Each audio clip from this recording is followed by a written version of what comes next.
Hi అండి, అందరికీ నమస్తే. నేనైతే సన్న రొయ్య పొట్టు ఉంటుంది కదండి, దాంతో పొడి ఎలాగా చేసి పెట్టుకోవాలో చూపెడుతున్నాను. అంటే సన్న రొయ్య పొట్టు అయితే బాగా డ్రైగా పొడిగా కొంచెం వేసుకొని బాగా ఫ్రై చేసుకోవాలి. బాగా డ్రై అయిపోవాలి. ఇట్లా పట్టుకుంటే అంటే మనకి అంటే విరిగిపోయేలాగా అంత డ్రై అవ్వాలి. అంతా ఫ్రై చేసుకున్న తర్వాత చూడండి, ఇలా చాట్లా వేసుకొని మొత్తం చెరిగానండి. ఇసుకంతా ఇటు సైడ్ వచ్చేస్తుంది. మనకి మంచి పైనది అంతా సీపులు ఇవన్నీ ఏమైనా ఆకులు కావాలి, పుల్లలు ఏమైనా ఉంటే వేసుకోవాలి, గవ్వలు ఏమైనా ఉంటే ఇలా అంతా మొత్తం నీట్గా క్లీన్గా తీసి పెట్టుకున్నాను. ఇంట్లో అయితే ఇసుక ఏం సీపులు ఏం లేవండి. చూడండి ఎంత అయిందో, దీని నిండా వేసానండి. డ్రైగా ఉన్నప్పుడే వేసేయాలి పొడి, మళ్ళీ మెత్తపడితే సరిగా మెత్తగదు. చూడండి బాగా సన్నగా పొడి అయిపోయింది, పౌడర్ అయిపోయింది. ఎండుమిర్చి, ధనియాలు, జీలకర్ర ఇవన్నీ ఫ్రై చేసుకొని, తెల్లగడ్డ ఇవన్నీ ఫ్రై చేసుకొని ఇంకా అది పొడి కలుపుకొని దీంట్లోనే వేసుకోవాలండి. కొంచెం లైట్గా ఆయిల్ వేసానండి. ఆయిల్ వేసి పుట్నాలన్నీ బాగా ఫ్రై చేశాను. ఆ వేడి మీదే వెల్లుల్లి కూడా వేసాను. లేకపోతే ఈ వానాకాలంలో చుట్టూ వానలు పడుతున్నాయి, మరి ఇవన్నీ పచ్చిగా అవి సరిగా మిక్సీకి పొడి కాదండి. ఇందులో వేసాను కొన్ని వేసుకుంటున్నాను. అన్నీ అంటే పెద్ద మిక్సీ ఉంటే ఒకేసారి మొత్తం వేసేసుకోవచ్చు. కాకపోతే చిన్న మిక్సీ జార్లో వేస్తున్నాను కాబట్టి బాగా మెత్తగా అవుతుందని ఇవి చూడండి. రొయ్య పొట్టు అంతా బాగా పొడైపోయింది.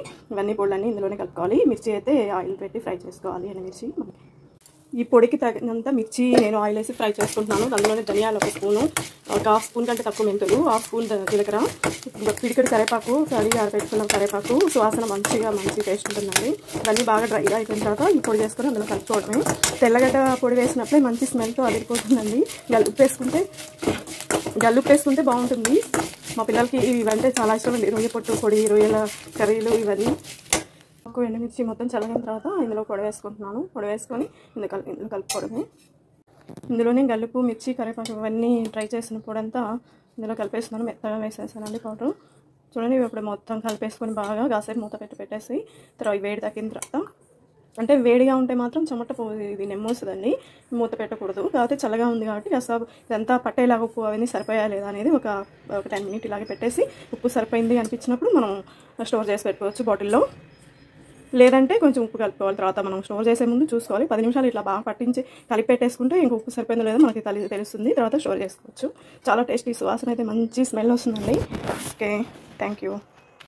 కంప్లీట్ అయిపోయిందండి. కాసేపు నేను 10 నిమిషాలు మూత పెట్టేశాను. బాగా ఉప్పు అన్నీ సరిపోయాయండి. ఇప్పుడైతే నేను గాజు సీసాల్లో ఎవరికైనా పంపించాలంటే డబ్బాల్లో స్టోర్ చేసి పంపించవచ్చు.